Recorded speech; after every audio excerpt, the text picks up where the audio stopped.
English title: My wife and her lover, a chemist, have been slowly poisoning me for months. I replaced my medicine with a placebo and their champagne with the real poison at their secret engagement party. Vietnamese title: Vợ tôi và tình nhân của cô ta, một nhà hóa học, đã đầu độc tôi suốt nhiều tháng. Tôi đã tráo thuốc của mình bằng giả dược và thay rượu champagne của họ bằng độc dược thật tại bữa tiệc đính hôn bí mật của họ. L'écran devant moi est une fenêtre sur leur monde, un monde qu'ils pensent que j'ai déjà quitté. C'est un petit salon privé dans un restaurant si exclusif qu'il n'a même pas d'enseigne. Juste un numéro discrètement éclairé sur une façade en briques du Marais, à Paris. Ils l'ont choisi pour l'intimité, bien sûr. L'ironie fait naître un sourire amer sur mes lèvres. Il n'y a pas d'intimité. Pas pour moi. Sur l'écran, Chloé est radieuse. Elle porte une robe vert émeraude, celle que je lui avais offerte pour notre dernier anniversaire. Elle fait ressortir le vert de ses yeux, des yeux qui me regardaient avec ce que je croyais être de l'amour. Maintenant, ils sont fixés sur Julien, pétillant d'un feu différent. Un feu triomphant. Julien est assis en face d'elle, sa main recouvrant la sienne sur la nappe blanche. Il a l'air distingué, confiant. Le chercheur réputé du CNRS, mon meilleur ami. Il se penche et lui murmure quelque chose à l'oreille, et son rire est un film muet qui se déroule devant moi. Je ne peux pas l'entendre, mais je me souviens du son. C'était ma musique préférée. Un sommelier s'approche de leur table, tenant une bouteille de champagne avec une révérence théâtrale. C'est un Dom Pérignon, 1998. Une excellente année. Je devrais le savoir, c'est moi qui l'ai commandé. Il présente la bouteille, et je vois Julien hocher la tête, un petit geste suffisant et satisfait. Il lit la petite carte attachée au goulot de la bouteille. D'un admirateur secret, pour célébrer votre brillant avenir. Il sourit à Chloé, comme s'il partageait une blague privée avec l'univers. C'est le cas. La blague, c'est moi. Il me croit à la maison, à Neuilly, en train de me consumer dans notre lit, trop faible pour même lever la tête. Il pense que mon corps succombe enfin à la mystérieuse maladie qui déconcerte les meilleurs médecins de Paris depuis des mois. Il pense qu'ils ont gagné. Ils trinquent à ma mort imminente et à leur nouvelle vie ensemble, financée par mon assurance vie. Le sommelier fait sauter le bouchon avec une aisance professionnelle. Il verse le liquide doré et pétillant dans 2 flûtes de cristal. Ils lèvent leurs verres. Leurs yeux se rencontrent. Une promesse silencieuse passe entre eux. Un avenir construit sur les fondations de mes os. Ils boivent. Et alors que je les regarde porter les verres à leurs lèvres, ma propre main est stable. Mon cœur est calme. L'homme qu'ils croient mourant est plus vivant qu'il ne l'a été depuis 1 an. L'architecte en moi apprécie la symétrie de la situation. Ils ont construit ma prison, et maintenant, ils y seront enterrés. Je ne suis pas seulement le spectateur de leur chute. J'en suis l'architecte. 6 mois plus tôt. Le premier signe que quelque chose n'allait pas fut la lumière. J'étais dans l'atrium de la nouvelle médiathèque que nous concevions près de Beaubourg, un espace que j'avais imaginé comme une cathédrale du savoir. Des puits de lumière de fin d'automne traversaient les hautes fenêtres, illuminant des grains de poussière dansant dans l'air. Pendant une fraction de seconde, la lumière s'est fracturée. Elle s'est brisée en 1000 éclats vifs et douloureux, et le monde a basculé violemment. Je me suis agrippée au bord d'une table à dessin pour me stabiliser, les jointures blanches. Le vertige est passé aussi vite qu'il était venu, laissant une douleur sourde derrière mes yeux. Adrien, ça va? Marc, mon associé junior, me regarda avec inquiétude. Ça va, dis-je en forçant un sourire. Je me suis levée trop vite. Je dois me faire vieux. Mais je n'étais pas vieux. J'avais 38 ans. J'étais au sommet de ma carrière, de ma santé, de ma vie. Je courais 3 fois par semaine le long de la Seine, je mangeais bien et je dormais profondément à côté de la femme que j'adorais. L'incident dans l'atrium était un hasard, me suis-je dit. Une absence. Rien de plus. La vie à la maison était, à toutes fins utiles, parfaite. Notre maison à Neuilly-sur-Seine était ma propre création, une structure moderne de verre et de cèdre qui restait chaleureuse et accueillante. C'est Chloé qui en avait fait un foyer. Elle avait l'œil d'une conservatrice pour la beauté et une chaleur qui remplissait chaque pièce. Elle avait quitté son poste dans une galerie d'art contemporain quelques années après notre mariage, disant qu'elle voulait se concentrer sur nous, sur la création d'un sanctuaire. Et elle l'avait fait. Notre vie était un chef-d'œuvre soigneusement orchestré de succès tranquille et de bonheur domestique. « Tu as l'air pâle », dit-elle ce soir-là, sa main fraîche sur mon front. Nous étions dans la cuisine, l'odeur d'ail et de thym remplissant l'air. « Tu es sûr que tu n'en fais pas trop avec le projet de la médiathèque ? » Je vais bien, mon cœur. Juste une longue journée. Je passai mes bras autour d'elle par derrière, posant mon menton sur son épaule. Rien que ta cuisine ne puisse réparer. Elle se pencha contre moi, et à ce moment-là, tout semblait juste. Le monde était stable, la lumière était entière, et j'étais en sécurité dans notre sanctuaire. Julien est venu dîner le week-end suivant, un rituel habituel du samedi soir. Il était mon ami depuis l'université, et quand Chloé et moi avons commencé à sortir ensemble, il est devenu notre ami sans effort. Il était brillant, un chercheur en chimie célébré au CNRS, et il avait une façon d'expliquer des idées complexes qui vous faisait vous sentir plus intelligent rien qu'en l'écoutant. Alors, la dernière nouveauté, c'est un peptide de synthèse qui peut imiter la fonction d'une enzyme défaillante, expliqua-t-il en faisant tourner le vin rouge dans son verre. En termes simples, nous piratons le propre système de messagerie du corps. Le potentiel pour des thérapies ciblées est stupéfiant. C'est incroyable, Julien, dit Chloé, les yeux écarquillés d'admiration. Tu es littéralement en train de changer le monde. On essaie, dit-il avec un sourire modeste, mais ses yeux brillaient de fierté. Je ressentais une chaleur sincère pour lui. Il faisait partie de la famille. Il était le frère brillant et excentrique que je n'avais jamais eu. Nous avons parlé tard dans la nuit, de ses recherches, de mes bâtiments, et du rythme confortable et prévisible de nos vies. Je n'ai jamais remarqué la façon dont son regard s'attardait sur Chloé une seconde de trop, ou la manière subtile dont elle orientait son corps vers lui quand elle riait. Pourquoi l'aurais-je fait? Je n'avais aucune raison. Les vertiges devinrent plus fréquents. Ils furent rejoints par une fatigue si profonde que j'avais l'impression de marcher dans l'eau. Je pouvais être en réunion avec un client, l'esprit vif un instant, puis un épais brouillard s'installait, volant mes mots, brouillant mes pensées. J'ai commencé à perdre du poids. Mes costumes, autrefois parfaitement taillés, se mirent à flotter sur ma silhouette. L'inquiétude de Chloé devint plus prononcée. Adrien, ce n'est pas normal. Je te prends un rendez-vous chez le médecin. Pas de discussion. Elle était si efficace, si attentionnée. Elle m'a trouvé le meilleur interniste de Paris, le docteur Renaud à l'hôpital de la Pitié-Salpêtrière. Elle m'a conduit au rendez-vous, m'a tenu la main dans la salle d'attente et a pris des notes méticuleuses pendant que le médecin parlait. Le docteur Renaud était minutieuse. Elle a ordonné une batterie de tests. Des analyses de sang, une IRM de mon cerveau, un scanner de mon abdomen. Je suis devenue une pelote d'épingles humaines, une collection de points de données. Et chaque test est revenu normal. Frustrement, incroyablement normal. Vos analyses de sang sont parfaites, monsieur Chevalier, dit le docteur Renaud, le front plissé en regardant mon dossier. Vos niveaux de vitamines sont optimaux. Il n'y a aucun signe d'inflammation, aucun marqueur pour les maladies auto-immunes courantes. Votre scanner cérébral est net. Structurellement, vous semblez être en excellente santé. Alors pourquoi ai-je l'impression de mourir? Les mots sont sortis plus durement que je ne le voulais. Le docteur Renaud me lança un regard compatissant. Le corps est un système complexe. Parfois, nous voyons des syndromes de fatigue chronique ou des conditions idiopathiques qui n'apparaissent pas dans les tests standards. Cela pourrait être d'origine virale, quelque chose que votre corps a combattu, mais qui vous a laissé épuisé. Elle a prescrit du repos. Une meilleure alimentation, que j'avais déjà. La gestion du stress. C'était un non-diagnostic, un haussement d'épaule médical. J'ai quitté l'hôpital en me sentant plus perdu qu'avant. Chloé était mon rock. Elle a fait des recherches sur des maladies rares en ligne. Elle a commencé à me faire des smoothies détox, tous les matins, remplis de cale, de spiruline et de choses qui avaient le goût de la terre mais étaient censées être bonnes pour moi. Nous allons vaincre ça, mon amour, disait-elle en m'embrassant le front. Quoi que ce soit, nous le combattrons ensemble. Julien était une source de soutien intellectuel. Il apportait des articles de revues médicales obscures. Je lisais des choses sur les troubles mitochondriaux, disait-il, son expression sérieuse et réfléchie. Les symptômes peuvent être vagues et souvent mal diagnostiqués. C'est une piste lointaine, Adrien, mais ça vaut peut-être la peine d'en parler au docteur Renaud. Il était si serviable. Si concerné. Lui et Chloé avaient des conversations calmes et sérieuses dans la cuisine pendant que je me reposais sur le canapé, leur ton feutré un murmure réconfortant en arrière-plan. Ils étaient mon système de soutien. Mon équipe. Les semaines se sont transformées en 1 mois, puis 2. Le brouillard dans mon cerveau s'est épaissi. Mon travail en a souffert. J'ai dû confier le projet de la médiathèque à Marc, une décision qui ressemblait à un aveu de défaite.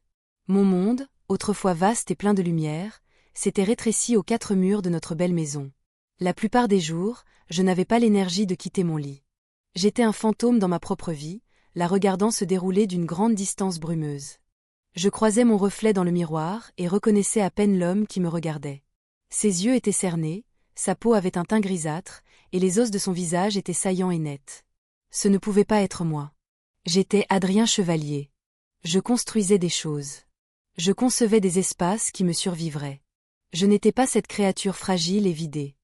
Un après-midi, je me traînais vers la cuisine pour un verre d'eau quand je les ai entendus parler. Chloé et Julien. Leur voix était basse, mais j'ai attrapé quelques mots à travers la porte entr'ouverte. Point la patience est la clé, disait Julien. Ça doit avoir l'air naturel. Personne ne doit se douter de rien. Je sais, répondit Chloé, sa voix tendue par quelque chose que je ne pouvais pas identifier. Mais c'est dur de le voir comme ça tous les jours. C'est plus dur pour nous, mon amour, dit Julien, sa voix baissant encore plus, devenant une caresse. Mais pense à l'objectif final. Pense à notre avenir. Je m'appuyais contre le mur, mon cœur battant un rythme lent et lourd dans ma poitrine. J'avais du mal à entendre. Ils parlaient de ma maladie. Ils étaient frustrés par le manque de progrès, tout comme moi. Julien l'encourageait à être patiente avec la nature lente et mystérieuse de ma maladie. Bien sûr. C'était ça. Il était un bon ami. Un ami solidaire. L'idée que cela puisse être autre chose était absurde. C'était la maladie qui me rendait paranoïaque, qui faisait que mon esprit tordait leur gentillesse en quelque chose de laid. J'ai repoussé cette pensée, honteux de ma propre suspicion. C'était ma femme et mon meilleur ami. Il m'aimait. Mais la honte n'a pas duré. La suspicion, une fois plantée, est une mauvaise herbe tenace. Elle pousse dans l'obscurité. Elle étouffe les choses que vous pensiez belles. J'ai commencé à les observer. Pas ouvertement, mais de derrière le voile de ma maladie. Mon esprit, bien que brumeux, était toujours un esprit d'architecte. J'étais formé pour voir des schémas, pour remarquer les désalignements, pour comprendre comment une structure tient. Et la structure de ma vie, je commençais à le réaliser, avait un défaut fatal. Les soins de Chloé, qui avaient été mon plus grand réconfort, ont commencé à ressembler à une performance. Ses gestes étaient parfaits, ses paroles d'amour et d'encouragement impeccables. Mais ses yeux étaient toujours ailleurs. Ils scrutaient mon visage non pas pour des signes de guérison, mais pour la confirmation de mon déclin. Quand elle pensait que j'étais endormie, je la voyais parfois sur son téléphone, un petit sourire crispé sur son visage pendant qu'elle envoyait des SMS. Un sourire que je ne l'avais pas vu m'adresser depuis très longtemps. Les visites de Julien devinrent plus fréquentes. Il s'asseyait près de mon lit, parlant de son travail, des nouvelles, de n'importe quoi pour remplir l'air silencieux et maladif de la pièce. Il était un maître de la sympathie feinte. C'est un sacré gâchis, Adrien, disait-il en secouant la tête. Un esprit comme le tien, piégé. Il faut juste qu'on trouve la solution. Il a commencé à apporter de petites choses. Un nouveau type de tisane censé booster l'énergie cellulaire. Un petit purificateur d'air coûteux. Des cadeaux d'un ami inquiet. Ou étaient-ce des accessoires? Faisait-il partie de la scène qu'il préparait pour mon acte final? Le café du matin est devenu la pièce maîtresse de mon obsession silencieuse. Chaque matin, sans faute, Chloé m'apportait une tasse de café noir. Tiens, mon amour. Ça va t'aider à te réveiller. C'était un rituel. Notre rituel. Mais il avait changé. Avant, c'était moi qui faisais le café, moulant les grains, appréciant l'arôme qui remplissait notre cuisine. Mais depuis que j'étais tombée malade, elle avait entièrement repris la tâche. Si jamais je suggérais de le faire moi-même, elle insistait. Non, riposetoi. Laisse-moi m'occuper de toi. J'ai commencé à redouter la vue de cette tasse. C'était une simple tasse en céramique, d'un bleu profond, un cadeau d'un voyage sur la Côte d'Azur des années auparavant. Elle représentait autrefois des souvenirs heureux. Maintenant, elle ressemblait à une arme pointée sur ma tête. Je la buvais, la gorge serrée, essayant de détecter un goût inhabituel, une texture étrange. Mais il n'y avait rien. C'était juste du café. Du café noir et fort. Et à chaque gorgée, je me sentais un peu plus faible, le brouillard un peu plus épais. Étais-je en train d'imaginer? Étais-je en train de devenir fou? La maladie attaquait elle mon esprit, me rendant paranoïaque, me faisant voir la trahison là où il n'y avait que de l'amour et de l'inquiétude? Le doute était un tourment physique, presque aussi débilitant que la fatigue. J'étais pris dans un horrible entre-deux. Si j'avais tort, je trahissais les deux personnes qui essayaient de me sauver. Si j'avais raison, j'étais en train d'être assassiné par elles. Le moment de clarté écœurante est arrivé un mardi. C'était un matin gris et bruneux. La lumière extérieure était plate et impitoyable. Chloé a apporté le café comme d'habitude, le plaçant sur ma table de chevet avec son sourire doux et exercé. Je me sentais particulièrement faible, mes membres lourds et peu coopératifs. Je me suis redressée, ma main tremblant légèrement en attrapant la tasse. Mes doigts ont tâtonné, un spasme soudain de faiblesse a traversé mon bras, et la tasse a glissé. Elle ne s'est pas brisée. Elle a basculé, tombant sur le côté, et le liquide chaud et sombre s'est répandu sur la surface blanche de la table de nuit. Et je l'ai vu. Pendant une fraction de seconde, avant que Chloé ne puisse se précipiter avec un chiffon, je l'ai vu. Sur le stratifié blanc immaculé, le café renversé chatoyait avec un film irisé, contre nature. Une nappe huileuse qui a brisé la lumière un instant avant de disparaître. Ce n'était pas de la crème. Ce n'était pas du sucre. C'était autre chose. Quelque chose qui n'avait pas sa place. Oh, chérie. Mon pauvre, tu es si faible. Laisse-moi nettoyer ça. La voix de Chloé était un tourbillon d'inquiétude, mais ses mouvements étaient frénétiques. Elle ne me regardait pas. Toute son attention était concentrée sur la flaque. Elle a essuyé avec une vitesse désespérée, sa main allant et venant, étalant les dernières traces de la nappe révélatrice jusqu'à ce qu'il ne reste plus rien.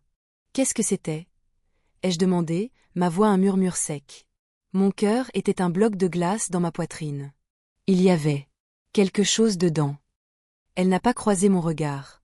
Elle a juste continué à essuyer la surface déjà propre. De quoi tu parles, Adrien ? C'était juste du café. Tu ne penses pas clairement. Laisse-moi t'apporter de l'eau. Elle est sortie précipitamment de la pièce, emportant la tasse et le chiffon avec elle, me laissant fixer la table de nuit blanche et propre. Mais je l'avais vue. Je savais que je l'avais vue. C'était un petit détail, une observation fugace, mais mon esprit d'architecte s'en est emparé. Les conversations à voix basse. Julien, le chimiste, parlant de pirater les systèmes du corps. L'insistance de Chloé à faire le café. Mon déclin inexplicable et intraçable. La nappe huileuse. Les pièces du puzzle, autrefois dispersées et confuses, se sont soudainement emboîtées, formant une image si monstrueuse que je pouvais à peine respirer. Il n'attendait pas que je meure. Il s'en assurait. Patiemment. Méthodiquement. Faisant en sorte que cela ressemble à une tragédie, au lent et triste déclin d'un homme brillant. La mort naturelle, dont Julien avait parlé. À cet instant, le brouillard dans mon cerveau a disparu. Il a été consumé par une rage blanche et brûlante, plus froide et plus claire que tout ce que j'avais ressenti depuis des mois. La faiblesse dans mes membres a été oubliée. Le désespoir qui avait été mon compagnon constant s'est évaporé. Je n'étais plus impatient. Je n'étais plus une victime. J'étais un problème à résoudre. Une équation à équilibrer.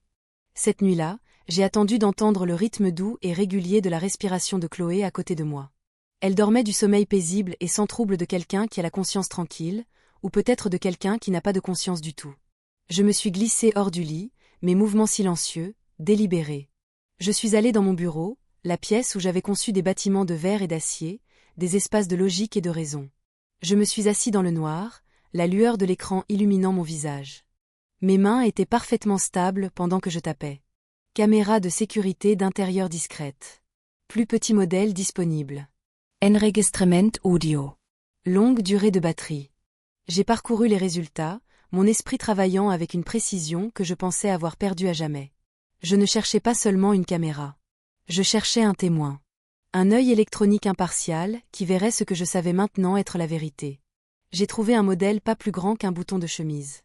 J'en ai commandé 3. Une pour la cuisine, pointée directement sur la machine à café. Une pour le salon, où ils avaient leur conversation calme et sérieuse. Et une pour notre chambre. L'idée me donnait la nausée, mais je devais connaître toute l'étendue de leur trahison. J'ai payé avec une carte de crédit que Chloé ne connaissait pas, et je les ai fait livrer à une boîte postale privée que j'avais installée dans un point relais cet après-midi-là, en utilisant le peu d'énergie que j'avais. C'était mon premier mouvement. Le premier pas pour démanteler la belle et parfaite vie qu'ils essayaient de me voler. Ils pensaient avoir le contrôle. Ils pensaient que leur plan était sans faille. Mais ils m'avaient sous-estimé. Ils avaient oublié qui j'étais. Je ne conçois pas seulement des bâtiments. Je les comprends. Je sais comment trouver les murs porteurs, les faiblesses structurelles. Et j'étais sur le point de faire s'effondrer tout leur monde autour d'eux. La guerre avait commencé. Et ce serait moi qui la terminerais. Le colis est arrivé 2 jours plus tard, une simple boîte en carton qui attendait dans le casier métallique stérile du point relais. La soulever me parut aussi difficile que de hisser un bloc de granit. Le trajet jusqu'à ma voiture, à peine 50 mètres, me laissa essoufflé et en sueur. Je dus m'appuyer contre la portière pendant une minute entière, jouant pour un public imaginaire le rôle d'un homme dont le corps le lâchait. La vérité, c'est qu'une autre sorte d'énergie vibrait dans mes veines. C'était le bourdonnement électrisant d'un but. Mettre les caméras en place fut un cauchemar logistique qui exigea toute la puissance concentrée de mon esprit d'architecte. Je devais cartographier l'emploi du temps de Chloé, ses habitudes, les angles morts de son attention. Elle avait un cours de yoga le mercredi matin et un déjeuner régulier avec une amie le vendredi. C'étaient mes fenêtres. Mes opportunités. La première fut la cuisine. Mercredi, dès que sa voiture quitta l'allée, je me mis au travail. Mon corps était encore léthargique, un vaisseau traître, mais mon esprit était un laser. J'avais choisi un endroit sous le placard supérieur, directement au-dessus de la machine à café. La caméra, pas plus grosse que mon ongle, avait un dos adhésif. Mes mains tremblaient, non pas de faiblesse cette fois, mais d'adrénaline. Je dus monter sur un escabeau, un acte qui me parut être l'ascension d'une montagne. Chaque craquement du plancher, chaque bruissement de feuilles à l'extérieur, sonnait comme sa voiture qui revenait. Je la fixai en place, sa minuscule lentille noire un œil unique et sans ciller, pointée au cœur de leur conspiration. La caméra du salon fut plus facile. Je la glissai dans le feuillage dense d'un grand ficus lyrata qui se trouvait dans le coin, un cadeau de Julien. L'ironie était si épaisse que je pouvais la goûter. Elle avait une vue parfaite sur le canapé où ils s'asseyaient souvent, leurs têtes rapprochées dans une conversation chuchotée. La chambre fut le plus difficile. Pas physiquement, mais émotionnellement. Mettre sur écoute la pièce où j'avais partagé ma vie, mon corps, mon moi le plus vulnérable avec Chloé, me semblait une profanation. Une violation d'un souvenir déjà mort. Mais je devais savoir. Je devais comprendre toute la profondeur de l'abîme dans lequel je me trouvais. Je plaçai la dernière caméra sur l'étagère supérieure de notre dressing, nichée entre une pile de vieux albums photos. Elle avait une vue dégagée sur le lit. Ma scène. Je terminai avec quelques minutes d'avance, m'effondrant sur le canapé juste au moment où j'entendis la porte du garage gronder. Quand Chloé entra, le visage rouge et sereine de son cours de yoga, elle me trouva exactement là où elle s'attendait à me trouver. Un homme pâle, épuisé, apparemment trop faible pour avoir bougé de toute la matinée. « Comment te sens-tu, mon amour ?» demanda-t-elle, sa voix comme de l'eau fraîche. Fatigué, articulai-je péniblement, laissant mes yeux se fermer. Telment fatigue. À partir de ce jour, ma vie devint une performance. J'étais un acteur dans une pièce en un seul acte, et mon public était mes propres assassins en puissance. Je devais être convaincant dans ma faiblesse, frustrant dans ma maladie. Mais derrière le masque de la fragilité, j'étais un scientifique, collectant des données. Le rituel du café matinal se transforma en un jeu de passe-passe à haut risque. Chloé apportait la tasse, son sourire inébranlable. Je la remerciais, ma voix un croassement pathétique. Je portais la tasse à mes lèvres avec une main tremblante, feignant de prendre une gorgée. Puis, je mettais en scène une distraction. Une quinte de tout soudaine et violente était mon outil le plus fiable. « Adrien !» s'écriait-elle, une note d'alarme parfaite dans sa voix. Je la repoussais d'un geste de la main, titubant vers la salle de bain principale. « Ça va. Juste. Besoin d'une seconde. » Je verrouillai la porte, ouvrais le robinet pour masquer le son, et versai le contenu de la tasse dans l'évier. Je regardais le liquide sombre s'écouler, mon reflet dans le miroir un étranger fantomatique. Puis je tirais la chasse d'eau pour faire bonne mesure, m'aspergeais le visage d'eau, et ressortais, l'air encore plus épuisé qu'avant. « Je suis désolé, disais-je en m'appuyant lourdement sur le cadre de la porte. Je n'arrive à rien garder. La lueur de déception dans ses yeux était presque imperceptible, mais je la vis. Elle fut là une fraction de seconde avant d'être remplacée par un masque d'inquiétude aimante. « Oh, mon pauvre chéri. Ne t'en fais pas. Repose-toi. » Chaque fois que je réussissais à me débarrasser du poison, c'était une petite victoire silencieuse. Et chaque jour qui passait, alors que mon corps ne traitait que de l'eau et le toast nature que je parvenais à manger plus tard, je sentais une parcelle de mon ancienne force revenir. Le brouillard dans mon cerveau commença à se dissiper, pas complètement, mais assez pour que les rouages de mon esprit tournent avec une précision létale. Après une semaine de cette mascarade, je savais qu'il était temps. J'attendis 2 heures du matin, une heure où la maison était plongée dans un silence si profond qu'il semblait absolu. Chloé dormait à côté de moi, sa respiration un rythme doux et régulier. Je me glissai hors du lit, un spectre dans le clair de lune filtrant par la grande fenêtre de notre chambre. Dans mon bureau, je n'allumais pas de lumière. La lueur de l'écran d'ordinateur portable suffisait. Je glissai la première carte mémoire, celle de la cuisine, dans le lecteur. Mon cœur martelait mes côtes. C'était le moment. Le moment de vérité, le point où la suspicion se cristalliserait en fait ou se briserait en délire paranoïaque. Le fichier vidéo s'ouvrit. Les premières heures étaient un ballet en accéléré de la lumière du matin, se déplaçant sur les comptoirs en granit. Puis, à 7h15, elle entra dans le champ. Chloé. Ma Chloé. Elle se déplaçait avec une grâce familière, ouvrant le placard, prenant la tasse en céramique bleue. Elle prépara la machine à café, ses mouvements efficaces et routiniers. Un instant, mon cœur se serra. C'était la femme que j'aimais, commençant sa journée. Puis Julien entra. Il n'était pas censé être là. Il n'était jamais venu si tôt. Il portait sa tenue de course, le visage luisant de sueur. Il ne frappa pas, il utilisa une clé. Il se dirigea droit vers elle, et elle se tourna dans ses bras comme si c'était la chose la plus naturelle au monde. Il l'embrassa. Pas un baiser amical sur la joue. C'était un baiser profond, possessif, et elle fondit en lui, ses mains agrippant le dos de sa chemise. Je sentis l'air quitter mes poumons dans un halètement silencieux. La confirmation visuelle de l'adultère fut un coup physique, un coup de poing dans le ventre qui me laissa sans souffle. Je regardai, figé, alors qu'ils se séparaient. « Il est réveillé ?» murmura Julien, sa voix un grondement sourd parfaitement capté par le minuscule microphone. « Non. Il en a pour au moins 1 heure encore, » répondit Chloé. « Il était si faible hier. » Julien hocha la tête, son visage se durcissant en un masque clinique. Il plongea la main dans la petite poche de son short de course et en sortit une minuscule fiole en verre. Elle n'était pas plus grosse que son auriculaire, remplie d'un liquide clair et visqueux. Il dévissa le bouchon d'un tour expert. « Juste quelques semaines de plus, peut-être 1 mois, » dit-il, sa voix dénuée de toute émotion. Le docteur Renaud parle déjà de l'orienter vers les soins palliatifs. Ça marche parfaitement. La dégradation lente du système. Aucun point de défaillance unique. Ce sera une tragédie. Il tendit la fiole à Chloé. Sa main était stable. Il n'y eut aucune hésitation. Aucun vacillement de doute. Elle prit la fiole, la pencha sur la tasse bleue, et laissa tomber 3 gouttes du liquide clair dans le café noir. Elle fit tourner la tasse une fois, regardant la substance huileuse se dissoudre, ne laissant aucune trace. « À notre avenir » murmura-t-elle en regardant Julien. « À nous » répondit-il, et il l'embrassa de nouveau, sa main se déplaçant vers le creux de ses reins. J'ai arrêté la vidéo. Je suis resté assis là, dans le noir, l'image de leur baiser gravée au fond de mes paupières. La rage que je m'attendais à ressentir n'est pas venue. Le chagrin que j'aurais dû ressentir était absent. Il n'y avait rien. Juste un vide immense et froid. Un néant. L'homme qu'ils étaient en train de tuer, l'homme qui avait aimé Chloé, l'homme qui avait fait confiance à Julien, était vraiment mort. Il était mort au cours des 30 dernières secondes, assis dans un fauteuil en cuir dans une pièce sombre. Quelque chose de nouveau prenait sa place. Mon esprit, libéré des chaînes de l'amour et du doute, commença à travailler. Ce n'était plus une question de survie. C'était une question de conception. Ils avaient leur plan, un plan méticuleux pour ma mort. Maintenant, j'allais dessiner le mien. Ce serait une image miroir du leur, reflétant leur cruauté avec une symétrie parfaite et dévastatrice. J'utiliserais leurs méthodes, leurs outils, leur propre patience calculée. Ils voulaient que ma mort soit une œuvre d'art, une tragédie naturelle. Très bien. Je leur offrirai un chef-d'œuvre. Je retirai calmement la carte mémoire. Mes mains ne tremblaient plus.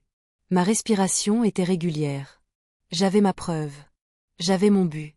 Je n'étais plus le patient. J'étais le chimiste maintenant. Les jours qui suivirent furent une masterclass de tromperie. Ma performance en tant qu'homme mourant devint plus raffinée, plus tragiquement convaincante. Je laissai pousser ma barbe, les poils gris non taillés ajoutant des années à mon visage. Je m'exerçai à une respiration superficielle et laborieuse. Je laissais ma main trembler lorsque je tendais la main vers un verre d'eau. Chloé et Julien, mon public captif, semblaient croire chaque instant. Leur confiance grandissait de jour en jour, les rendant imprudents. Ils étaient si près de la ligne d'arrivée qu'ils ne pouvaient pas voir le piège qui se dressait à leurs pieds. Ma vie secrète commençait dès que Chloé quittait la maison. À la seconde où sa voiture était partie, l'homme malade disparaissait. Je me levais de mon lit, le simulacre de faiblesse tombant comme une peau morte.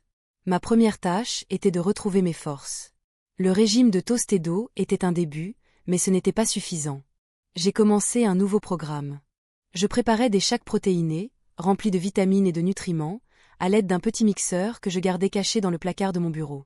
Je les buvais rapidement, puis je lavais méticuleusement chaque composant et le rangeais à nouveau avant son retour.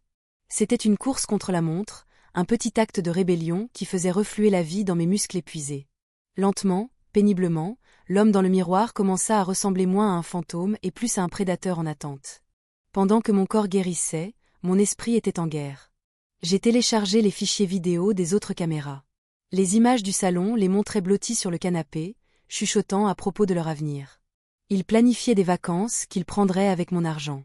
Ils débattaient de la vente de la maison que j'avais conçue. Ils parlaient de ma mort imminente, comme d'une transaction commerciale gênante, mais nécessaire. La caméra de la chambre était le pire. Elle capturait un niveau d'intimité et de trahison qui ressemblait à de l'acide versé sur une plaie ouverte. Je me suis forcée à tout regarder. J'avais besoin de la douleur. J'avais besoin que la colère soit pure, non entachée de toute sentimentalité persistante. Je devais brûler jusqu'au dernier bon souvenir de Chloé pour faire ce qui devait être fait. J'ai sauvegardé un seul clip accablant des images de la cuisine. Celui montrant Julien tendant la fiole à Chloé et elle versant le poison dans mon café.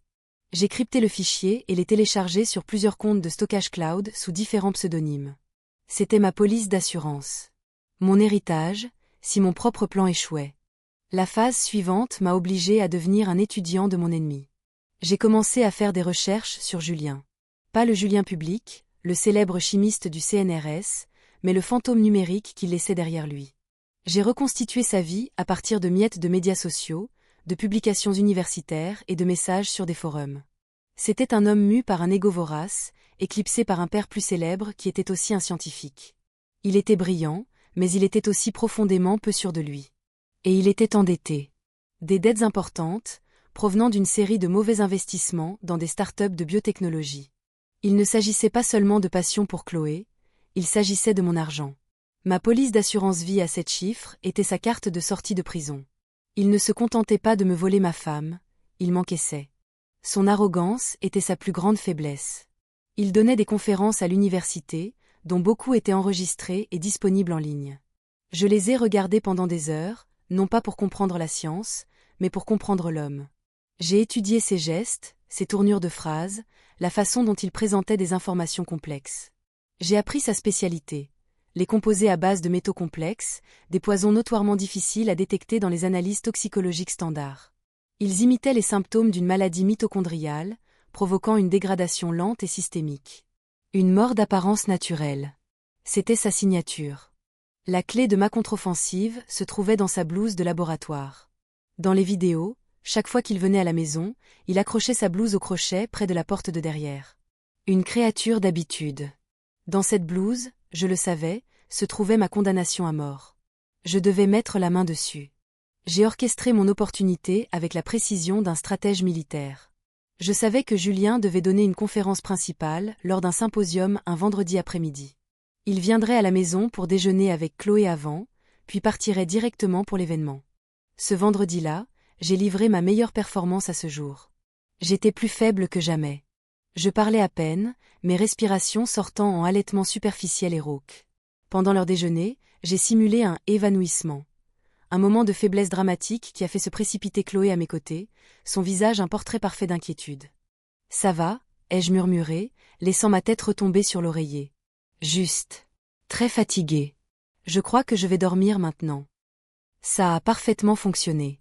Ils m'ont laissé pour mort, leur esprit déjà tourné vers le triomphe imminent de Julien au symposium. Je les ai entendus parler dans le couloir. « Il a l'air pire aujourd'hui », dit Chloé, sa voix étouffée. « Les derniers stades, » répondit Julien, « sont en clinique et détachés. Ça ne sera plus long maintenant. Ne t'inquiète pas.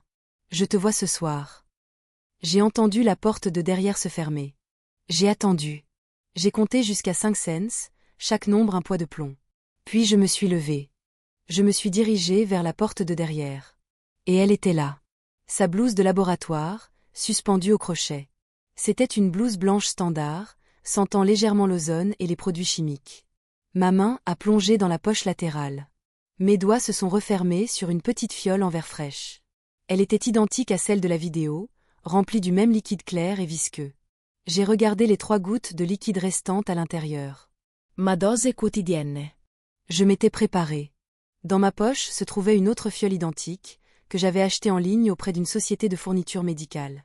Celle-ci était remplie d'une solution saline stérile inoffensive. Mes mouvements étaient rapides et sûrs. J'ai dévissé les 2 fioles. J'ai utilisé une pipette pour transférer soigneusement le poison restant de la fiole de Julien dans un autre récipient sécurisé que j'avais apporté à cet effet. Je possédais maintenant l'arme même qu'ils utilisaient contre moi. Ensuite, j'ai rempli sa fiole avec la solution saline, en m'assurant que le volume semblait identique. J'ai revissé le bouchon, l'ai essuyé pour enlever les empreintes digitales, et l'ai glissé de nouveau dans la poche de sa blouse. L'échange entier prit moins de 30 secondes. Je l'avais fait. Je l'avais désarmé. À partir de ce jour, Chloé verserait consciencieusement 3 gouttes d'eau salée dans mon café du matin. Ils accompliraient les gestes d'un meurtre, complètement inconscients que leur arme tirait désormais à blanc. La dernière pièce de mon plan était la confirmation. Je devais savoir exactement ce qu'était le poison. Ce soir-là, après ma guérison miraculeuse de mon évanouissement, j'ai dit à Chloé que je voulais essayer une nouvelle clinique expérimentale. C'était un mensonge, bien sûr, mais un mensonge crédible. Le lendemain, prétextant un voyage dans cette clinique fictive, j'ai conduit jusqu'à un laboratoire privé de l'autre côté de la ville. J'ai remis un échantillon de mon propre sang, prélevé par une infirmière dans un petit service privé que j'avais payé en espèces. J'ai également soumis l'échantillon du poison que j'avais pris dans la fiole de Julien. J'ai besoin d'un bilan toxicologique complet, ai-je dit au technicien de laboratoire, une femme à l'air sévère qui n'avait pas de temps pour les bavardages. Chercher des métaux lourds, des composés organiques complexes, tout ce qui n'apparaîtrait pas sur un panel hospitalier standard. Anonymement. Et j'en ai besoin en urgence. J'ai payé des frais élevés pour la commande urgente et la garantie de discrétion. En sortant du laboratoire, j'ai ressenti un étrange sentiment de calme. Le jeu avait changé. Je n'étais plus un pion, réagissant à leurs mouvements. J'étais un joueur actif. J'avais le poison. J'avais la preuve. Et j'avais la couverture parfaite, un homme mourant que personne ne soupçonnerait jamais. Maintenant, tout ce que j'avais à faire était d'attendre les résultats, de laisser la solution saline inoffensive faire son travail, et de les regarder célébrer leur victoire, aveugles au fait que l'échiquier avait été retourné. Leur échec et mat était sur le point de devenir mon coup d'ouverture. L'effet placebo est un phénomène bien documenté. Mon cas en était l'inverse. Je vivais l'annulation de l'effet nocebo. Pendant des mois, on avait dit à mon corps qu'il était empoisonné, et il avait obéi. Maintenant, le message avait changé. Le rituel quotidien du café continuait, mais les gouttes que Chloé ajoutait n'étaient plus que de l'eau salée. Et chaque matin où je versais la concoction inoffensive dans l'évier pour la remplacer par ma propre nourriture cachée, je sentais la vie revenir en moi, une marée constante et indéniable. Cela commença subtilement. La fatigue profonde, ancrée dans les os, commença à se dissiper, remplacée par une lassitude gérable. Le brouillard dans mon cerveau s'amincit, comme la brume se levant au soleil du matin. Mes pensées, autrefois lentes et sirupeuses, se mirent à bouger avec leur ancienne vitesse et clarté. Je pouvais maintenir un fil de pensée, lire un chapitre d'un livre, suivre l'intrigue d'un film. Ces petites victoires me semblaient monumentales. Ma performance, cependant, devait rester impeccable. En fait, à mesure que je me sentais plus fort, mon jeu d'acteur devait devenir encore plus convaincant. Je devais me souvenir de courber les épaules, de laisser un tremblement s'insinuer dans ma main quand je prenais quelque chose. Je devais imiter la confusion et les pertes de mémoire qui ne me tourmentaient plus. C'était épuisant à sa manière, cette vigilance constante, cette bifurcation de mon existence entre l'homme mourant qu'il voyait et le vengeur que je devenais. Chloé et Julien ne remarquaient rien. Pourquoi l'auraient-ils fait? Ils voyaient ce qu'ils voulaient voir. Ils étaient les architectes de cette maladie, et sa progression suivait parfaitement leur plan. Ma stabilité apparente était, dans leur esprit, le plateau avant le déclin final et inévitable. Il a meilleure mine aujourd'hui, entendis-je Chloé dire à Julien au téléphone un après-midi, depuis mon poste sur le canapé, feignant de dormir. C'est le calme avant la tempête, répondit la voix de Julien, métallique et distante à travers le téléphone. Le corps essaie de compenser, de trouver un équilibre.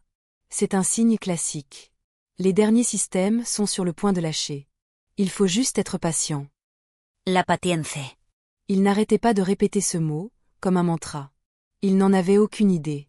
Ma patience était forgée dans les feux de la trahison. La sienne n'était que l'impatience d'un homme avide attendant qu'un chèque soit encaissé. Une semaine après avoir soumis les échantillons, l'email que j'attendais arriva. Il provenait du laboratoire privé, une simple notification avec une pièce jointe PDF protégée par un mot de passe. Je l'ouvris dans mon bureau, la porte verrouillée, les rideaux tirés. Le rapport était dense, rempli de formules chimiques et d'analyses spectrographiques. Mais je n'avais pas besoin de comprendre la science pour comprendre la conclusion. Le résumé, rédigé dans un langage froid et clinique, exposait tout. Le poison était un composé organométallique synthétisé sur mesure, un chef-d'œuvre de conception toxicologique. Il contenait des traces de thallium, habilement liées au sein d'une molécule complexe qui agissait comme un agent de transport, lui permettant de franchir la barrière hémato-encéphalique. Il était conçu pour se dégrader lentement, libérant les ions de métal lourd sur une période de plusieurs mois, provoquant des dommages neurologiques cumulatifs, une défaillance d'organes et une foule de symptômes qui imitaient parfaitement une forme rare et agressive de maladie mitochondriale. Le rapport indiquait, le composé est exceptionnellement sophistiqué et serait pratiquement indétectable par les tests toxicologiques hospitaliers standards. Sa conception suggère un créateur ayant une connaissance de niveau expert en biochimie et en toxicologie. C'était la signature de Julien, écrite en molécules au lieu d'encre. Le rapport sur mon échantillon de sang était encore plus glaçant. Il confirmait la présence du composé, bien qu'à des niveaux qui étaient, comme le notait le laboratoire, étonnamment bas compte tenu de la symptomatologie anecdotique. Il ne savait pas que c'était parce que je versais ma dose quotidienne dans l'évier depuis 2 semaines. Mais il était là. La preuve était maintenant indéniable, une certitude scientifique. J'étais en train d'être empoisonné. J'ai sauvegardé le rapport, les crypté et les téléchargé sur le même stockage cloud que le fichier vidéo. Mon arsenal était maintenant complet. J'avais le témoin, la vidéo, l'arme, le poison lui-même, et la preuve scientifique, le rapport de laboratoire. Je pouvais aller à la police. J'avais un cas parfait, irréfutable. Je pouvais tout voir se dérouler, le choc, l'enquête, le procès. Les gros titres. Une femme de Neuilly et son amant chimiste du CNRS conspirent pour assassiner le mari architecte. Ils seraient ruinés. Ils iraient en prison pour le reste de leur vie. Et pendant un moment, j'y ai songé. C'était la chose juste à faire. La chose civilisée. La chose juste. Mais alors que j'étais assis là dans le noir, cette pensée me laissa froid. La justice me semblait une réponse inadéquate à l'intimité de leur crime. Ils n'ont pas seulement essayé de me tuer. Ils ont essayé de m'effacer. Ils l'ont fait dans ma maison, dans mon lit, avec mon café, transformant chaque symbole de notre vie commune en une arme. Ils m'ont souri, m'ont tenu la main, et pendant tout ce temps, ils comptaient les jours jusqu'à ma disparition. Une cellule de prison semblait trop propre, trop distante. Ce n'était pas symétrique. Ce n'était pas poétique. Ils voulaient me voir dépérir, être témoin de ma lente et douloureuse agonie. Ils prenaient un plaisir pervers dans leur pouvoir sur moi. Quelle sorte de justice serait-ce si je ne leur rendais pas l'appareil? La pensée, une fois qu'elle a pris racine, était terrifiante dans sa clarté. Je n'allais pas seulement les exposer. J'allais utiliser leur propre arrogance, leur propre cruauté, leur propre arme contre eux. Je n'allais pas les envoyer en prison. J'allais les envoyer dans la tombe qu'ils avaient si méticuleusement creusée pour moi. La décision s'est installée en moi non pas avec un coup de tonnerre de rage, mais avec un calme tranquille et glaçant. L'architecte en moi, la partie qui recherche la structure et l'équilibre, a vu la beauté élégante et terrible de la chose. Œil pour œil. Une vie pour une vie. Une mort lente et douloureuse pour une mort lente et douloureuse. Mon occasion s'est présentée plus tôt que prévu. J'étais dans la cuisine un soir, me préparant une tisane, une boisson en laquelle je pouvais avoir confiance, quand Chloé est entrée, un éclat sur son visage que je n'avais pas vu depuis des années. Elle vibrait pratiquement d'une énergie nerveuse et joyeuse. « Julien a une nouvelle merveilleuse », annonça-t-elle, incapable de contenir son sourire. Je levai les yeux de ma tasse, mon visage un masque soigneusement construit de curiosité lasse. « Ah oui ? Il a été nominé pour le prix Latro de chimie, dit-elle, la voix remplie de fierté. C'est un immense honneur. Un tremplin vers le Nobel, dit-il. C'est merveilleux, dis-je, ma voix un bruissement sec. Pour fêter ça, continua-t-elle, les yeux brillants, nous allons avoir un petit dîner privé. Juste nous deux. À l'Étoile. L'Étoile. Un restaurant ridiculement exclusif de la ville, célèbre pour ses salons privés et sa liste d'attente de plusieurs mois. Un endroit pour célébrer les grandes victoires. Ou, dans leur cas, une victoire qu'ils croyaient imminente. Et puis elle a dit les mots qui ont scellé leur sort. C'est samedi prochain. Julien voit ça comme une sorte de fête de fiançailles officieuse. Une célébration de notre avenir. Elle me regardait, mais ses yeux étaient lointains, vivant déjà dans cet avenir. Un avenir sans moi. Elle était si perdue dans son propre bonheur qu'elle n'a pas vu la lueur dans mes yeux. Elle n'a pas vu les rouages de mon esprit se mettre en place. Une fête de fiançailles. Une célébration. Un événement qui appelait une bouteille de champagne spéciale. La dernière pièce du plan se mit en place. Le décor, l'arme, les victimes. Tout était aligné. Ils allaient trinquer à leur avenir. Et j'allais leur offrir un verre dont ils se souviendraient. La semaine précédant leur fête de fiançailles fut la plus longue de ma vie. C'était une semaine de réalité double. Dans l'une, j'étais Adrien Chevalier, l'architecte mourant, un homme s'éteignant avec une grâce tragique. Je passais mes journées au lit, ma conversation limitée à de faibles murmures, mes mouvements lents et douloureux. J'étais un fantôme vivant, hantant la belle maison que j'avais construite, un rappel constant et morbide à Chloé du prix qu'elle était sur le point de réclamer. Je voyais la tension dans ses yeux, l'impatience luttant contre sa performance de dévotion conjugale. Elle était une coureuse en vue de la ligne d'arrivée, chaque seconde une agonie. Dans mon autre réalité, j'étais un fantôme de vengeance, me déplaçant avec un but silencieux et méticuleux. Mes nuits se passaient dans mon bureau, un centre de commandement où je finalisais les détails de mon chef-d'œuvre. La première étape était le champagne. Ce ne pouvait pas être n'importe quelle bouteille. Ce devait être une déclaration. Je suis allé en ligne et j'ai trouvé ce que je cherchais, un Dom Pérignon millésimé 1998, l'année où Chloé et moi nous étions rencontrés. Une petite blague privée cruelle que seul moi comprendrais. Je l'ai commandé chez un caviste haut de gamme, en payant avec une carte de crédit virtuelle fraîchement créée, et j'ai organisé sa livraison directement à l'Étoile l'après-midi de leur dîner, adressée à la réservation de Julien. La carte était le détail suivant. Je l'ai tapée moi-même, en utilisant une police de caractère générique. D'un admirateur secret, pour célébrer votre brillant avenir. Les mots étaient ceux de Julien, un écho tordu des murmures que j'avais entendus. C'était une touche de cruauté poétique à laquelle je ne pouvais pas résister. L'étape finale, la plus critique, était de préparer le poison. J'avais le petit récipient de la toxine sur mesure de Julien, caché dans mon bureau. Je devais le transférer dans le champagne. C'était la partie la plus dangereuse du plan. Je ne pouvais pas altérer la bouteille au restaurant. J'avais besoin d'un moyen d'introduire le poison sans laisser de traces. Mes recherches m'ont conduit à une solution simple et élégante. Une micro-seringue avec une aiguille si fine qu'elle pouvait percer le bouchon et le seau en aluminium, laissant un trou pratiquement invisible. Je me suis entraîné sur plusieurs vieilles bouteilles de vin que j'avais dans la cave, perfectionnant la technique. J'ai appris à glisser l'aiguille en biais, à travers la partie la plus tendre du bouchon, à injecter le liquide, et à la retirer proprement. Le plan était le suivant, j'intercepterais le livreur. C'était un risque, mais un risque calculé. J'ai suivi le colis de manière obsessionnelle. Le samedi de leur dîner, le suivi s'est mis à jour sur « en cours de livraison ». Je connaissais l'itinéraire approximatif et la fenêtre de livraison. Ma fenêtre d'opportunité serait petite. J'ai dit à Chloé que je me sentais particulièrement mal, que j'avais besoin d'un calme absolu et que je dormirais probablement tout l'après-midi et la soirée. C'était l'excuse parfaite. Dès qu'elle est partie pour son rendez-vous chez le coiffeur avant le dîner, ma vie secrète a commencé. Je me suis habillée de vêtements discrets, un sweat à capuche gris, une casquette de baseball et des lunettes de soleil.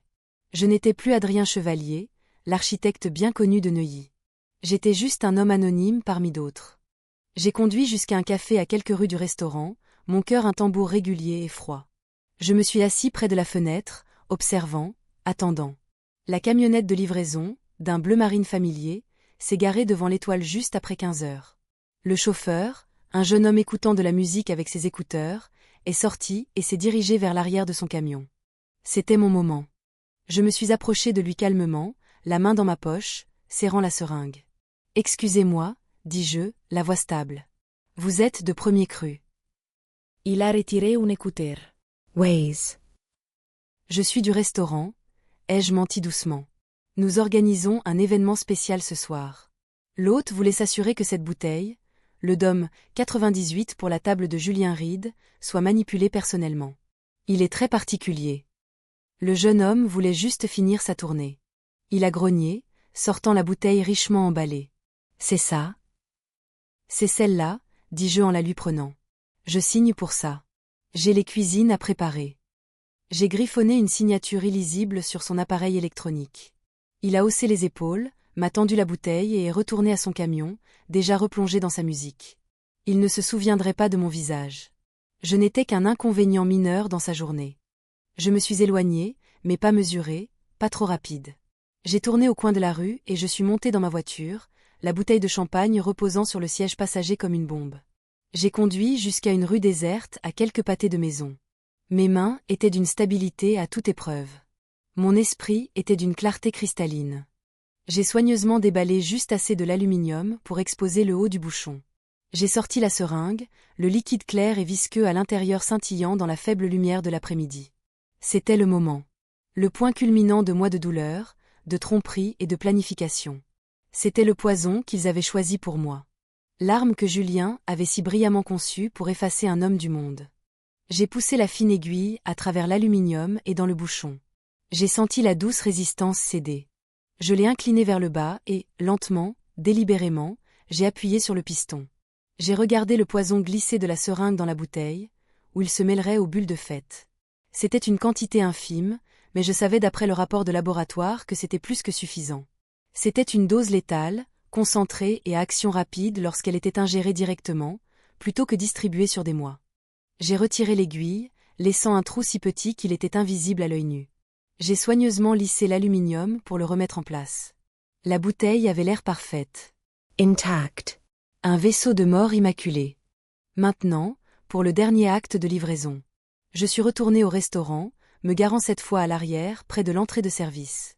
J'ai réemballé la bouteille dans son papier fantaisie, attaché la carte que j'avais écrite, et me suis dirigé vers l'entrée principale. Le maître d'hôtel, un homme grand et imposant dans un costume impeccable, se tenait à son poste. « Bonjour, dis-je, la voix polie. Je dépose ceci pour une réservation de ce soir.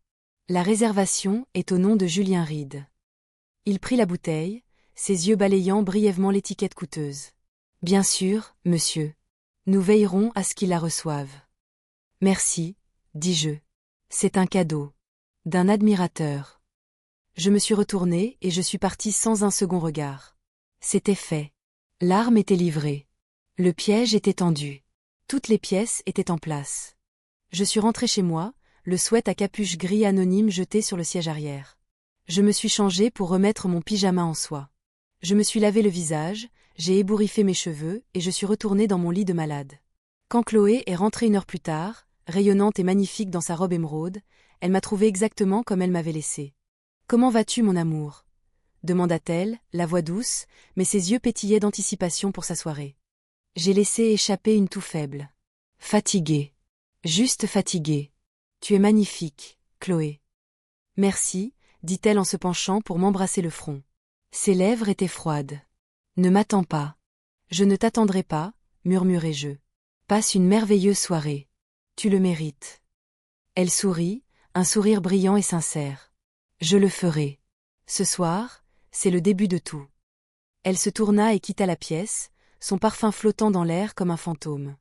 J'ai écouté ses pas s'éloigner dans le couloir, le clic de la porte d'entrée, le son de sa voiture qui démarre. La maison est tombée dans le silence. Le début de tout. Elle n'avait aucune idée à quel point elle avait raison. C'était le début de la fin. Je suis resté allongé dans le noir, mon corps vibrant d'une énergie terrible et vibrante. L'homme mourant était parti pour toujours. Je me suis levé, je suis allé à mon bureau et j'ai allumé l'écran. Je n'avais pas besoin d'être au restaurant pour voir l'acte final. J'avais organisé un autre type de vue.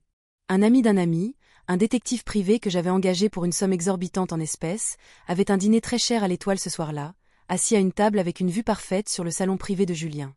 Un flux vidéo en direct était diffusé directement sur mon ordinateur portable. Le rideau allait se lever. Le flux vidéo était granuleux, filmé discrètement depuis un téléphone sur une table voisine, mais c'était assez clair. C'était une fenêtre sur leur triomphe. Le salon privé était opulent et intime, baigné dans la lueur chaude d'un petit lustre. Chloé et Julien étaient assis l'un en face de l'autre, leurs visages illuminés par la lueur des bougies. Ils ressemblaient à un couple de pouvoir sorti d'un magazine, un portrait de succès et de bonheur. Une fiction que j'étais sur le point de déchirer. Je les regardais parler, rire. Julien menait la conversation, gesticulant avec ses mains en parlant, sans doute de son génie, de son prix, de leur brillant avenir. Chloe Akutate, son expression adoratrice. Elle touchait sa main, son sourire si sincère qu'il en était écœurant. Ils vivaient dans un film qu'eux seuls pouvaient voir, et ils en étaient les héros.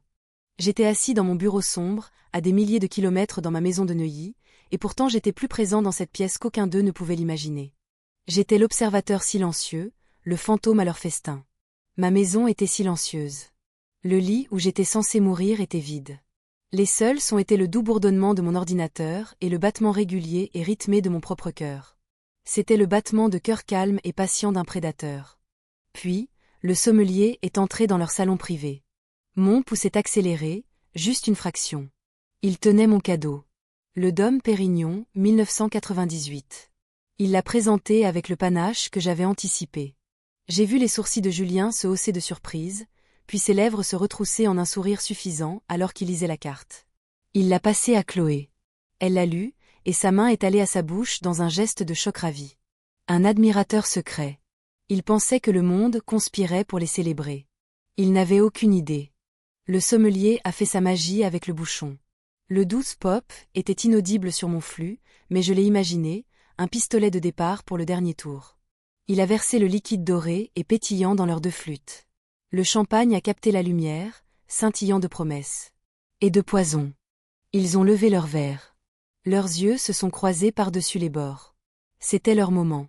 Le point culminant de leur mensonge, de leur trahison, de leur travail patient et cruel. Ils trinquaient à ma mort, à la vie qu'ils avaient volée. À nous, articula Julien, une promesse silencieuse à travers la table. À nous, l'expression de Chloé fit écho. Ils ont bu. Je les ai regardés tous les deux prendre une gorgée profonde et satisfaisante du champagne. Le premier goût de leur victoire. Le premier goût de leur fin. Je me suis penché plus près de l'écran, tout mon être concentré sur leur visage. Je connaissais la composition du poison. Je savais d'après le rapport de laboratoire qu'en une dose si concentrée, ingérée sur un estomac relativement vide, les effets seraient rapides et brutaux. Pas instantanés. Ce serait trop gentil. Il était conçu pour une défaillance en cascade. Une belle et terrible symétrie. Pendant 1 minute, rien ne s'est passé. Ils ont posé leurs verres. Julien a dit quelque chose, et Chloé a ri. Mon cœur s'est senti comme une pierre. Avait-il échoué? Avais-je mal calculé la dose? L'alcool l'avait-il neutralisé? Une sueur froide a perlé sur mon cou. Puis je l'ai vu. Un changement subtil dans l'expression de Julien. Il a porté son verre à ses lèvres pour une autre gorgée, mais a hésité. Il a cligné des yeux, un léger pli apparaissant entre ses sourcils. Il a posé le verre et a touché sa gorge, un petit geste presque inconscient.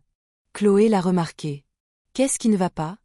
demandait son expression. « Rien, semblait-il dire, agitant une main dédaigneuse. « C'est juste. Passé de travers. » Mais son visage était un peu pâle. Il a pris son verre d'eau et a bu une longue gorgée. De l'autre côté de la table, le sourire de Chloé vacilla. Elle se lécha les lèvres, sa langue sortant dans un geste rapide et nerveux. Elle baissa les yeux sur son propre verre, puis de nouveau sur Julien. Une lueur de confusion. Un malaise naissant. La première vague fut la nausée, suivie d'une douleur aiguë, crampante dans l'abdomen. C'était le poison qui attaquait la paroi de l'estomac. J'ai regardé le visage de Julien, quelques instants auparavant si suffisant et confiant, commencer à se contorsionner. Il a pressé une main sur son estomac, ses jointures blanches. La couleur quittait son visage, remplacée par une pâleur maladive et grisâtre. « Julian !» La voix de Chloé était une question silencieuse sur l'écran. La joie avait disparu de son visage, remplacée par un masque de peur. Elle a légèrement reculé sa chaise. Il a essayé de parler, mais seul un halètement étranglé est sorti. Il s'est plié en deux, un violent tremblement secouant tout son corps. Sa chaise a raclé le sol alors qu'il se levait en titubant, une main appuyée sur la table, l'autre serrant son ventre. Ses yeux étaient grands ouverts d'une panique soudaine et animale. Le brillant chimiste, l'homme qui comprenait chaque molécule de son corps, était soudain un étranger dans sa propre peau, trahi par une rébellion biologique qu'il ne pouvait comprendre. Chloé était maintenant debout, son visage une toile d'horreur. Elle a fixé Julien, puis son regard est tombé sur la bouteille de champagne, puis sur son propre verre à moitié vide. Une terrible compréhension a commencé à poindre dans ses yeux. Ce n'était pas une maladie soudaine. Ce n'était pas une intoxication alimentaire. C'était autre chose. C'était familiar. Elle a regardé à travers la pièce, ses yeux s'agitant sauvagement, comme si elle cherchait un ennemi. Mais l'ennemi n'était pas là. L'ennemi était à la maison, dans son lit de malade, mourant. Ce n'était pas possible. Puis son propre corps l'a trahi. Sa main a volé à sa bouche. J'ai vu sa gorge se contracter convulsivement. Elle a trébuché en arrière, loin de la table, sa belle robe émeraude d'un contraste saisissant avec son visage cendré. Le poison était aveugle.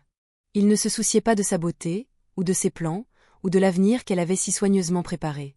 La deuxième phase était neurologique. Le thallium, qui circulait maintenant dans leur sang, attaquait leur système nerveux.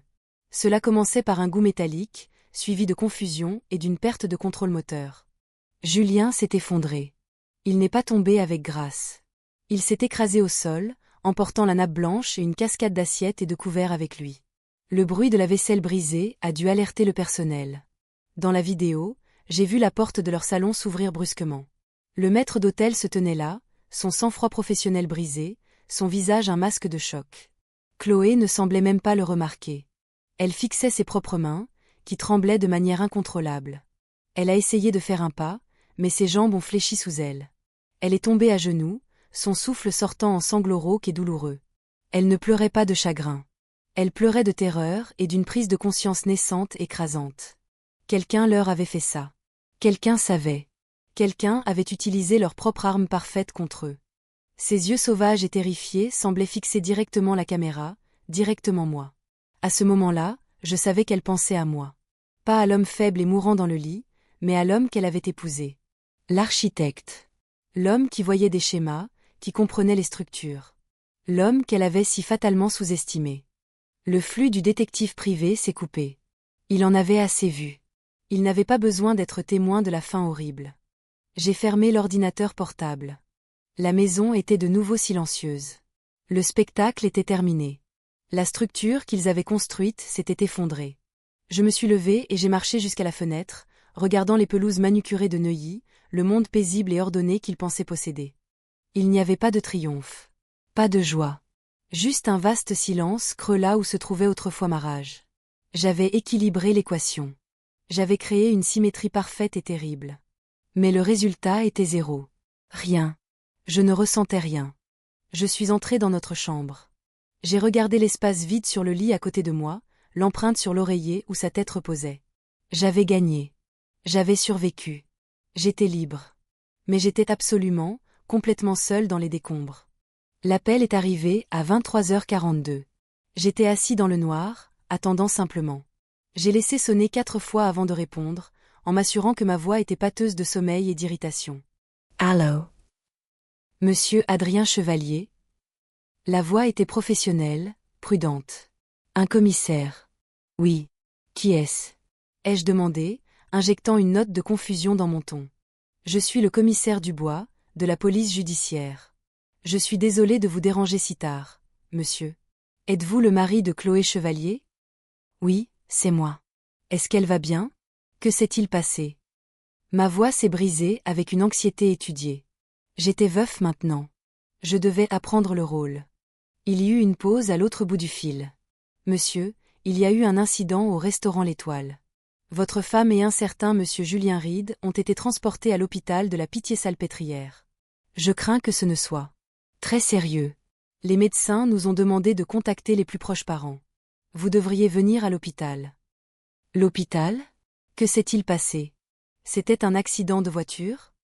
Je le bombardais des questions d'un mari désemparé, d'un homme malade tiré de son sommeil pour faire face à un cauchemar.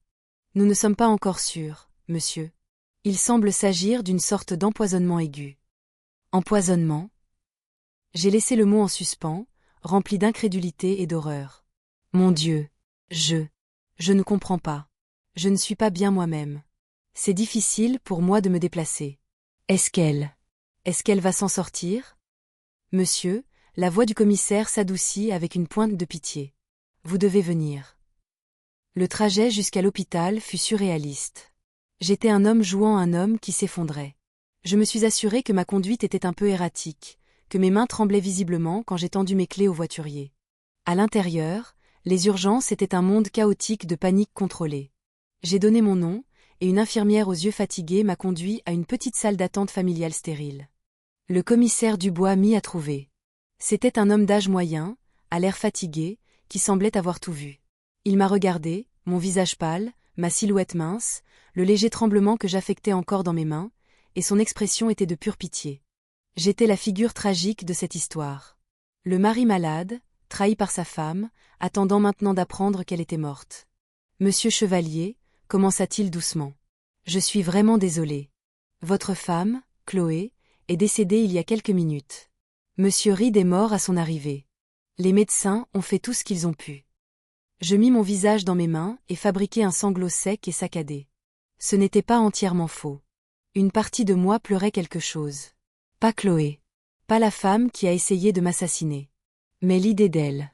Le souvenir de la femme que je pensais avoir épousée. Je pleurais la vie que je pensais avoir. Nous avons trouvé une bouteille de champagne à leur table, continua Dubois, sa voix redevenue professionnelle. Un cadeau, apparemment. Nous l'avons envoyé pour analyse, mais l'évaluation préliminaire des médecins urgentistes pointe vers une toxine très agressive et à action rapide. C'est maintenant une enquête pour homicide. Il marqua une pause. Monsieur Chevalier, je dois vous demander. Votre femme avait-elle des ennemis? Et monsieur Reed? Je levai les yeux, mes yeux grands ouverts et pleins d'une innocence feinte. Des ennemis? Non. Tout le monde aimait Chloé. Et Julien. Julien était mon meilleur ami. Les mots avaient un goût de cendre, mais je les ai livrés sans faille. L'enquête fut rapide et, pour moi, totalement indolore. J'étais le mari éploré et maladif. La police était douce avec moi, leurs questions brèves et prévenantes. Les médias, quand ils ont eu vent de l'histoire, ont brossé un tableau déchirant. Un architecte brillant, déjà aux prises avec une maladie mystérieuse et débilitante, maintenant veuf après que sa femme bien-aimée et son meilleur ami aient été assassinés dans un empoisonnement bizarre et tragique. La théorie sur laquelle la police s'est arrêtée était celle vers laquelle je les avais subtilement guidés. Julien, le brillant chimiste avec des dettes massives cachées.